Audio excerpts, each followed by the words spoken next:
మేడ్చల్ మల్కాజ్గిరి జిల్లా జాగృతి అధ్యక్షునిగా వెంకటరెడ్డి నియమితులయ్యారు. ఈ నేపథ్యంలో తనపై నమ్మకం ఉంచి జాగృతి జిల్లా అధ్యక్ష పదవి అప్పచెప్పినందుకు కవితకు వెంకటరెడ్డి హృదయపూర్వక ధన్యవాదాలు తెలిపారు. నిరంతరం క్షేత్రస్థాయిలో ప్రజలకు అందుబాటులో ఉంటూ తెలంగాణ జాగృతి బలోపేతానికి కృషి చేస్తానని పేర్కొన్నారు. మల్కాజ్గిరి మేడ్చల్ అధ్యక్షులుగా కల్వకుంట్ల కవితక్క గారు నియమించినందుకు ఫస్ట్ కల్వకుంట్ల కవితక్క గారికి ధన్యవాదాలు చెప్తున్నాను.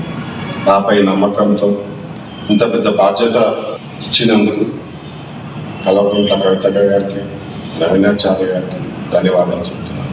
అక్క గారు నాపై పెట్టిన నమ్మకంని, జాగృతిని మల్కాజ్గిరి, మేడ్చల్ దాంట్లో జాగృతి బలోపేతానికి కృషి చేస్తానని మీ ద్వారా కవితక్క గారికి హామీ ఇస్తున్నాను.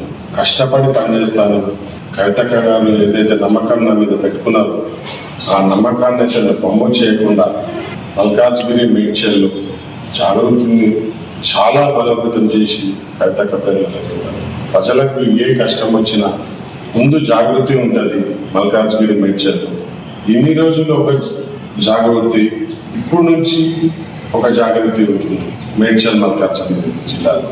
ఇంకోటి, మేమందరినీ కలుపుకొని పాతోళ్ళని, కొత్తోళ్ళని, మేడ్చల్, మల్కాజ్గిరిలో పాతోళ్ళని, కొత్తోళ్ళని కలుపుకొని భారీ ఎత్తున కమిటీలు వేస్తాము మేడ్చల్, మల్కాజ్గిరి త్వరలో.